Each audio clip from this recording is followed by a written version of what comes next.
Science 9, module électricité, thème 5, des sources d'énergie portative. On va beaucoup parler des piles aujourd'hui dans le thème 5. Alors, on a 3 gros objectifs pour la journée. La première, c'est comprendre le fonctionnement des piles. Notre deuxième objectif de la journée, c'est d'être capable de distinguer entre les piles liquides, alors les piles liquides versus les piles sèches. Alors, qu'est-ce que ça veut dire? Comment est-ce qu'on les distingue? Et notre troisième, on va parler davantage de 4 différents types de piles. Alors, les applications, où est-ce qu'on les voit, comment ils vont se différencier les uns entre les autres. Alors, il n'y a pas seulement 4 piles dans le monde, 4 genres de piles dans le monde, mais on va voir 4 piles dans le monde. Notre bilan, le bilan du thème a l'air pas mal simple. Alors, le bilan du thème, c'est thème 5. On va parler des piles électrochimiques. Piles électrochimiques. Et les piles électrochimiques vont se subdiviser dans 2 catégories. Alors, la première sera les piles liquides. Les piles liquides.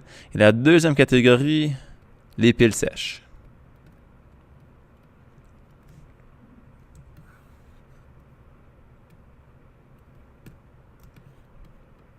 Parlons davantage maintenant des piles électrochimiques. Alors, dans une pile, il y a une réaction chimique qui a lieu. Donc, une réaction chimique qui produit des électrons. Alors, il y a des électrons dans toute matière. N'oubliez pas, les électrons, c'est les petites particules subatomiques. Alors, si on a un atome ici, on a à l'intérieur les protons et les neutrons. Ce qui flotte à l'extérieur, ce sont des électrons. Donc, qui circulent à l'extérieur comme ça. Alors, ceux-ci se libèrent dans une réaction chimique. Alors, une réaction chimique qui produit des électrons s'appelle une réaction électrochimique. Alors, dans ta pile, donc ça c'est une pile AA, il y a une réaction chimique à l'intérieur. Donc, il y a 2 substances qui vont réagir ensemble pour libérer des électrons. Alors, quand on libère des électrons, on crée essentiellement l'électricité. Alors, une pile électrochimique, c'est un dispositif qui transforme l'énergie chimique de 2 métaux. Alors, à l'intérieur, il y a 2 différents métaux. Donc, ça, c'est 1, 2. Donc, 2 métaux différents. Super important qu'ils sont différents. Et ceux-ci sont submergés dans une solution saline ou acide. Donc, ceci crée de l'énergie électrique. Dans la pile, les deux métaux, on les appelle les électrodes. Ils portent un nom assez spécial. Les électrodes. Et la solution dans laquelle ils baignent, on l'appelle l'électrolyte. L'électrolyte. Alors, à l'intérieur de chaque pile, on a 2 électrodes. 2, parce qu'on a 2 différents métaux. Et les 2 sont enrobés, ils vont baigner dans un électrolyte. Alors, parlons plus spécifiquement d'un genre de pile, les piles liquides. Alors, dans les piles liquides, on a toujours l'électrolyte et les électrodes. Alors, ici, on a une représentation de ce qui se passe dans les piles. Électrolyte et électrode. Alors, comme mentionné, on a 2 électrodes ou 2 différents métaux. Et l'électrolyte, c'est le liquide qui permet le transfert des électrons. Alors, dans les piles liquides, l'électrolyte est un liquide. C'est ça qui distingue les liquides des piles sèches. Okay? L'électrolyte est un liquide. Ces genres de piles se trouvent en utilisation chez les automobiles. Donc, si on ouvre l'automobile, puis on pourrait regarder à l'intérieur pour la pile, on trouverait ceci. Et si tu ouvres ensuite la batterie, tu trouverais qu'il y a des liquides. Il ne faudrait pas boire ça par contre parce que c'est un liquide, c'est un acide et ça pourrait facilement te brûler la gorge. Deuxième genre de pile, les piles sèches. Alors, les piles sèches, on a un peu plus de familiarité avec ceux-ci. on a toujours nos électrolytes et les électrodes. Pourtant, sont placés un peu différemment. L'électrolyte, c'est la substance pâteuse ici. Et les électrodes, il y en a un au milieu. On va changer de couleur. Un au milieu. Puis l'autre, c'est comme l'emballage de la pile. Donc, nos deux métaux sont toujours là. Dans les piles sèches, l'électrolyte est une pâte. Alors, l'électrolyte, au milieu ici, c'est une pâte. Alors, soit du plastique ou de la céramique. Puis, on va trouver ces genres de piles-ci partout dans les magasins. Tu peux acheter ça à Shoppers Drug Mart. On peut trouver des piles AAA, des piles AA, des piles de taille C, des piles de taille D, les piles 9V. Alors, tu peux les reconnaître assez facilement.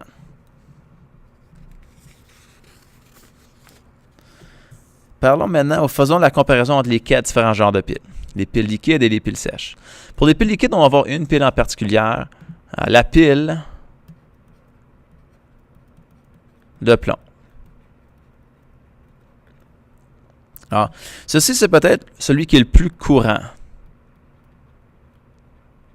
mais aussi celui qui est le plus ancien.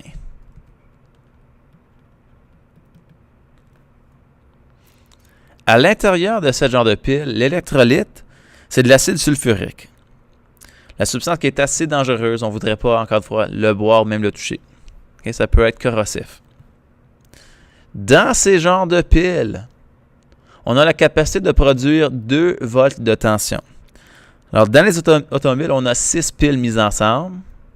Okay? 1, 2, 3,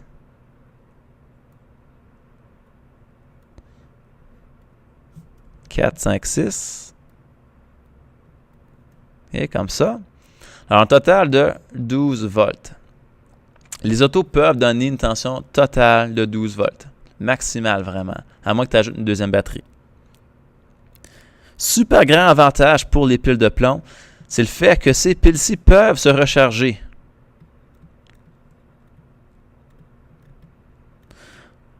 Donc, elles se rechargent facilement avec le moteur qui applique une tension aux bornes en tout temps. Alors, les grands avantages ici sont portatives, on peut les recharger, et on les trouve partout, tels que les automobiles. Alors, on a parlé des piles sèches. La première pile sèche duquel on va parler, c'est les piles zinc-charbon.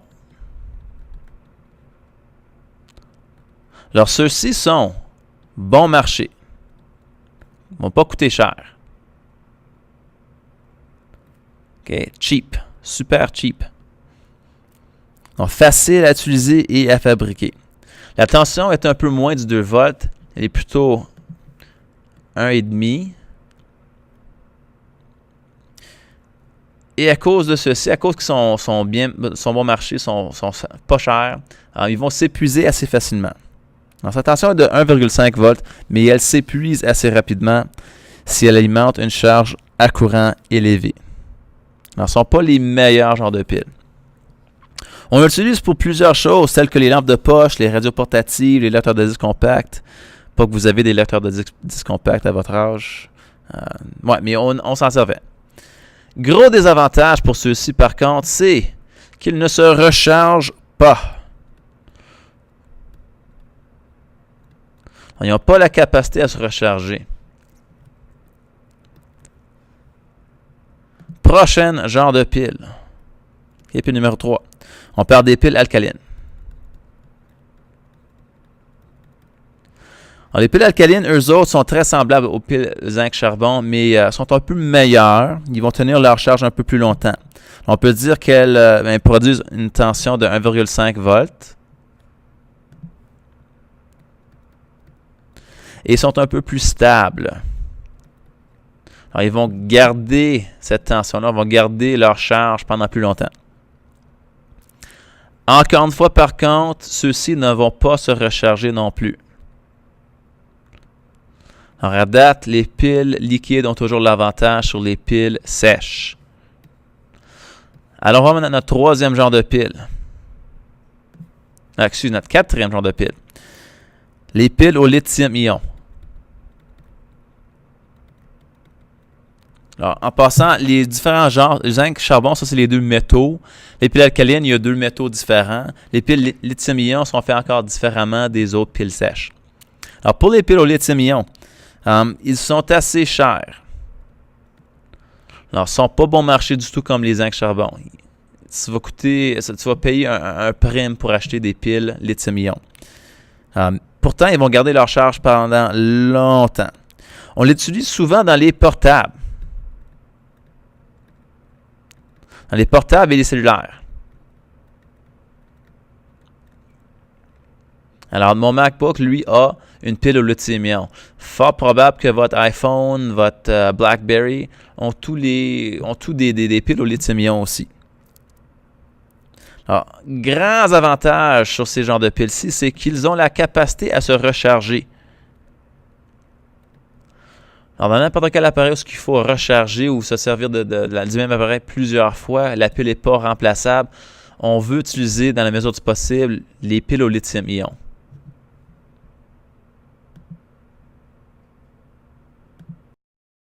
OK, terminons le thème 5 avec un court exercice pour voir si on peut classer les 4 différentes piles dans les 2 diagrammes de Venn suivants.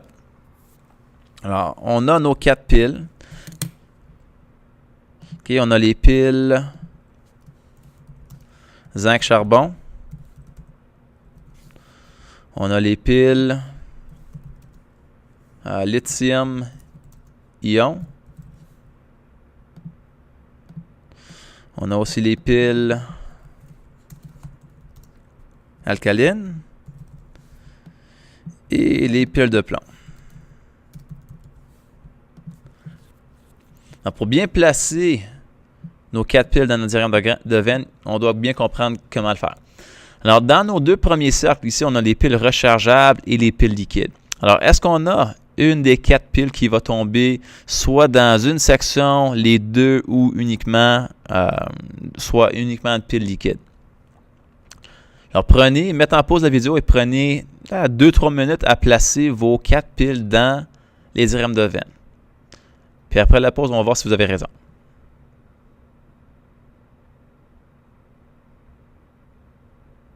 OK, donc j'espère que tu as mis en pause, tu as fait l'exercice. On va voir où est-ce qu'on peut placer nos piles. Les piles zinc-charbon ne sont pas des piles rechargeables, donc on ne va pas les trouver dans les premiers quelques cercles. Elle n'est pas une pile liquide, elle est une pile sèche. Donc on va la placer uniquement du côté de la pile sèche.